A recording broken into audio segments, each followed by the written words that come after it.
Did J-Pow actually pull off a soft landing, or are we still in the air? Look, J-Pow did what he could. We are in problems much bigger than what J-Pow can control with fucking interest rates.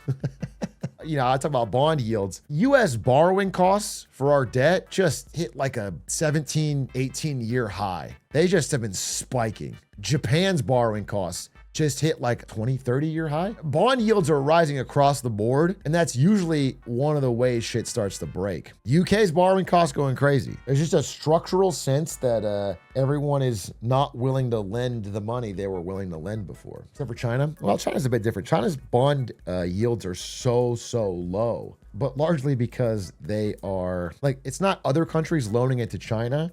It's that Chinese households have a lot of savings and they have nowhere to put it because they used to put it in real estate. That's popping. They can't put it in the stock market because it's been flat for 30 years. And so structurally, they all go in the bank, and the bank is forced to dump them all into Chinese government bonds. So it's just structurally taking all the savings of their country and giving it to the government to borrow a lot. I think it's the flip side of America, and it's also bad. I think they're both, but isn't Japan do something similar? Yeah, the China method is similar to the Japan one. And the big question mark is whether they're gonna have the same result Japan had, which is after their real estate bubble, shit just slowed down. But the problem is China is so much bigger than Japan was. There's things they can do that Japan just couldn't do. And Japan was never a military power, but China is. So it's definitely a big question, something worth watch. Is this sustainable for the stock market to keep growing when the economy goes to hell? Actually, these are something.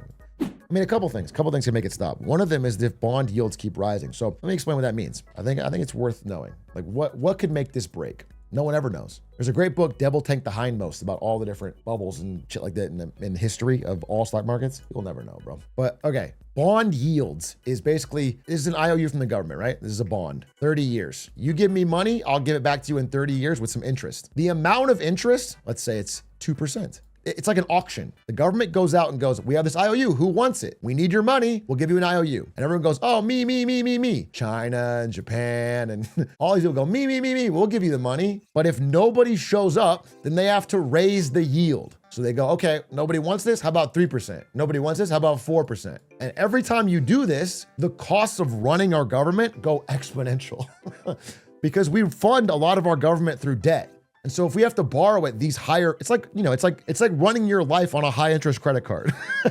It's like, it very quickly becomes unsustainable. The interest payments just eat you alive. And so the 30-year yield, the bond yield, just hit like 5%, bro, which is like a super fucking high number for this level of debt. Hasn't been this high in 17 years. But it's not only happening in America. It's happening in a lot of countries. It's happening in Japan and the UK. There's like a bit of a bond debt crisis happening. And where like people are all sort of waking up to the fact that many of these countries have got so much debt and they're not going to pay it or not going to be able to pay it without printing. And if they print, you know, let's say this, you're like, okay, I'll take the 2% deal, whatever. I'm not greedy. I want to put my thing in something safe. I know the US will pay it back. But if the US pays back your 2% 30-year bond with printed money that causes inflation to be above this number, then you're actually losing money.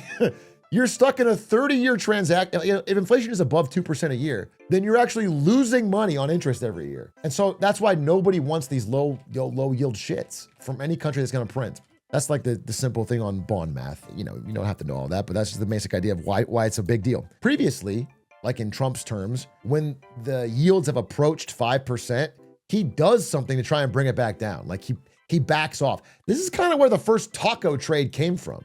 This is where tacos started, was this 5% thing. But the problem is, whether or not Trump backs down now almost doesn't matter because his ability to back down is limited. And that's why the new trade is the nacho trade. The nacho trade is not a chance Hormuz opens. And that means it doesn't matter what Trump says or does, they can't get it open. And because they can't get it open, it's causing yields to spike, oil to get more expensive, inflation to rise, all these things. Like he can't, whether or not he goes, just kidding. He can use his words all he wants, but the amount it can affect the market is limited. And so bond yields are trickling up, oil prices are trickling up, and all this is happening. That's sort of the long and short of what's going on right now. It's why the market's like really dizzy. Anyway, your question was about stock market. So if these IOUs, and this could be not just America, but anywhere, if these IOUs start to get high enough percent, let's say it goes 5 or 6, or say it with me now, 7. If these get high enough, well, then they become, listen, these are guaranteed. if this is a 30-year, 6% guaranteed for a lot of investors, big money investors, that's like, holy shit. Like, I can just put it in that and not think for 30 years. I don't have to worry about a stock going up and down. Like, it's worth it. And so if these get high enough, a lot of money starts to flow out of the stock market and into bonds. That is the thing that could start like causing a release in the pressure valve of this huge surge up in stocks. That's one thing. The other thing is that, Hormuz not opening could lead to all sorts of problems. Like if gas prices get high enough, a lot of businesses can't run profitably, so their stock starts to crash, like things like that. There's other structural things that could cause it to happen, but I don't know. It could also be a failure. Like in the past, things that have caused stock markets to go down is like a major public failure that serves as a everyone knows moment.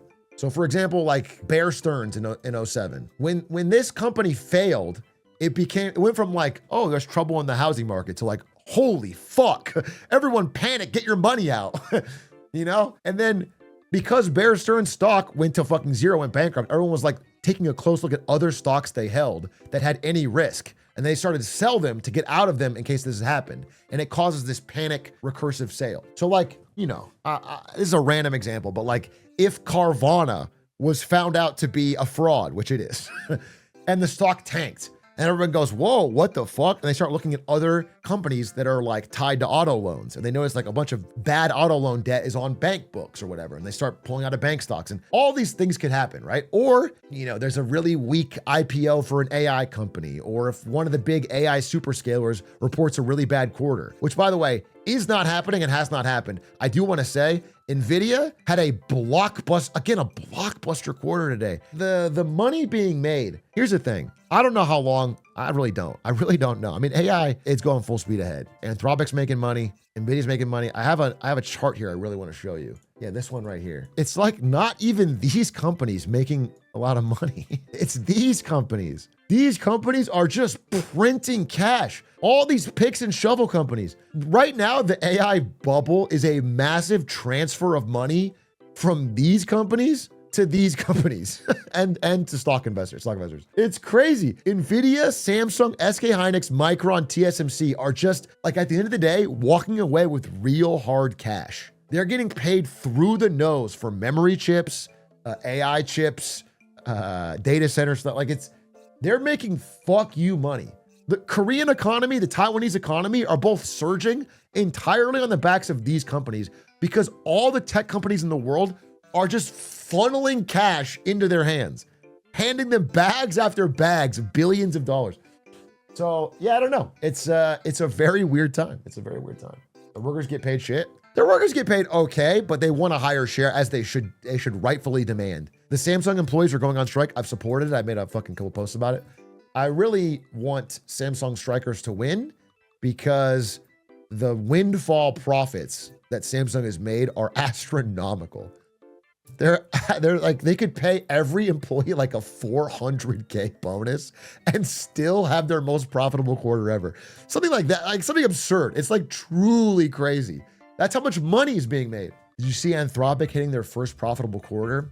Dude, the amount of money Anthropic is making is disgusting. They're like one of the fastest revenue growing companies ever, maybe ever. The business of selling AI to businesses is like the most profitable, not profitable, highest revenue growing business of all time. But man, their idea was just 5 million times smarter than OpenAI. Yeah, B2B. Companies are so reliant on Claude Code now. Yeah, exactly. I mean, all these companies, whether or not they're reliant on it, they're all using it. They all want to make sure they're not behind on Claude. So every one of them is paying through the fucking nose to get a business license for Claude. Like every major corporation is going. The people on the Anthropic sales team have the easiest job in the world and they get commissions. They are making so much fucking bank. It's crazy. It's so crazy.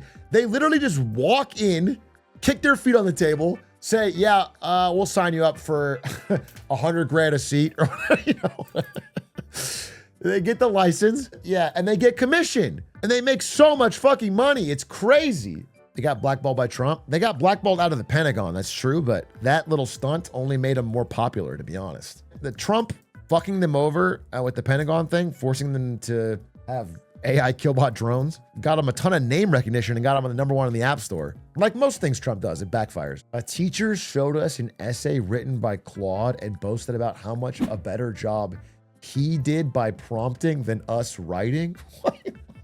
There's so much to unpack with that. A teacher, first of all, why is the teacher trying to show you up in the first place? Even if he wrote something, why would he be like, oh, mine's so much better than yours, the student? Why? First of all, that. And then why is he prompting something? I can't, that's crazy. That's a crazy fucking thing for a teacher to do. Kids should feel ashamed to be young. I think all teachers, their #1 job should make students feel bad about themselves and kind of like make them feel small and push them down. That way we keep a natural order. That's a good idea. I guess those people think all AI is slop and not people putting actual amazing output sometimes. Yeah, but I think when it comes to essays, like I've said, the point of a school essay is not that the output is good. No one reads no one cares. Your essay about the fucking history of the revolution, it's not like we're hanging that up in the fucking museum or someone's gonna study it. The point is to make your brain work so you can create coherent ideas, so you can structure an argument, so that later on, when you're trying to convince someone of something in real life, you don't just resort to childish insult and name call it in panic and you get anxiety in your head. You have the ability to create a structured argument of like, oh, this is the point I want to make. This is how I'm going to build it. It's the process of making it. If anything, the shitty essay is the toxic byproduct of the process. The process is the important part. It's like exercise. Yeah, it's like exercise.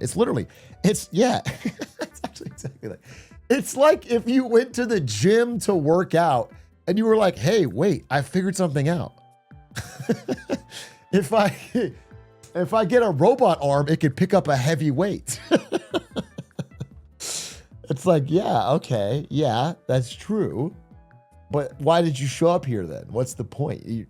You personally haven't gotten any stronger. Yeah, if I turn on the treadmill, but I don't stand on it, I can turn the speed up really fucking fast. I'm just standing next to it. Look how fast it's going. Yeah, I mean, true, for sure. But that's not, what is the point that you've created there?